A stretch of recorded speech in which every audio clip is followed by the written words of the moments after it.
do we got a good one today? 12.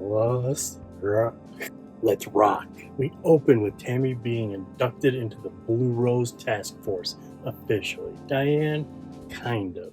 It is amazing. I love Tammy. We cut to the woods. Jerry's out of the woods in like a 10-second scene. And then we're shopping with Lois Palmer. Man, this is amazing. Some beef jerky. It trips her off. It's turkey jerky. Who brought this here? Were you here when it came? We hear, for the first time, Fire Walk With Me music. She says, men are coming. Watch out. Be careful. Things can happen. Something happened to me. And then she kind of snaps out of it and says, I don't feel good. And it's like she's trying to take control back. Like maybe something's inside of her, but she wants to drive. Sarah, stop doing this. Leave this place. Get the keys. And she just takes off without her stuff. One of the two bad actor kids says he'll bring her stuff. I love bad actors in David Lynch movies. Crisco's selling too much of his blood.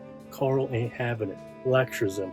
Gives him money for tasks and says, stop, you've given too much blood. We hear Laura's theme for only the second time. We heard it when Bobby saw Laura's picture. Hawk is pulling up to this Palmer house, the Sarah Palmer house now. He's checking in on her from the store, says that he has some information on a new case, but they don't talk about it. Some bottles start clanking in the kitchen, and he says, is there someone with you? And she said, no, that's just something in the kitchen. It's just something in the kitchen. Just like Jerry walking out of the woods, we have a one quick scene of Dougie trying to play baseball, followed by one quick scene of Miriam laying in her bed. New Truman goes to the Great Northern to speak to Ben. He has to tell him your grandson is the one that ran over that kid and killed him. Also, there was a witness. He tried to kill her. She's in the hospital. Can you pay for it? Yes. It's a great scene on both of their parts. Robert is just amazing, and so's Beamer.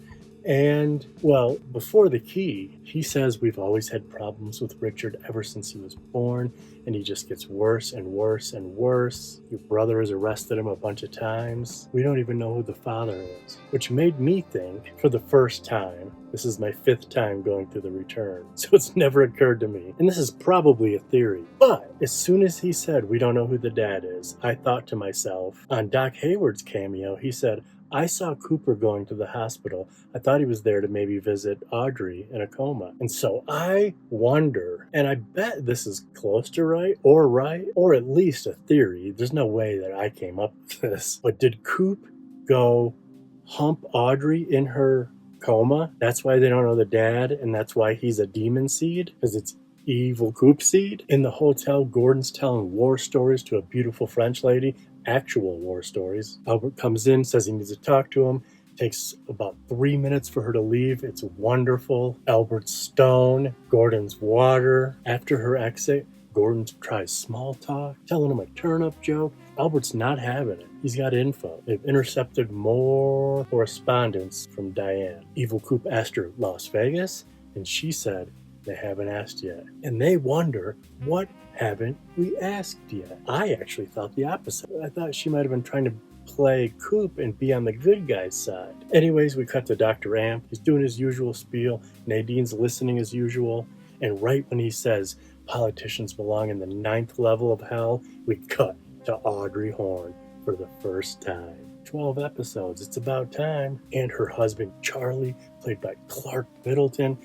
God, I love him so much. R.I.P., buddy. She wants to go to the roadhouse. He's sleepy and has lots of paperwork. She wants to go find Billy. Is this Billy from the other episode at the Double R when someone came in and yelled, has anybody seen Billy? But like I said, he's sleepy. She belittled him. She says, I fucked Billy. I dream of Billy. He was bleeding in my dream, and sometimes dreams are real. Okay, fine, even though I'm sleepy, let's go. But hold on, Tina. You said Tina saw him last? Why don't I call Tina? He calls Tina. He gets a bunch of info, and he stonewalls her. He doesn't tell her anything. And they mention a bunch of people I have no idea who is. Not just Billy. They talk about Paul and Chuck. Chuck stole Billy's truck, and he didn't press charges. And I don't know who Tina is. Anyways, it ends with him gathering that Tina info and not sharing it with her. She's pissed. And then we mirror this in the final scene at the Roadhouse. The Chromatics are playing again, and we have a bunch of people I don't know who they are talking about a bunch of people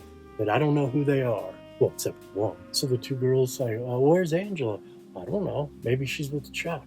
with Chuck. Chuck was just here the other night with Mary. Mary, he's supposed to be with Angela. She's gonna freak out. She's not on her meds, and her mom just died. And I'm like, who are any of these people? No idea. Until Scott Coffee busts through the door saying, someone just tried to run me off the road. He's on fire. He goes to get drinks. They're like, isn't he on house arrest? Not anymore. And that's the end. Scott Coffey is in a bunch of Lynch movies and worked with Lynch behind the camera a bunch. Everyone tonight, you should go watch, I don't know, Adult World or It Takes Three. Plus,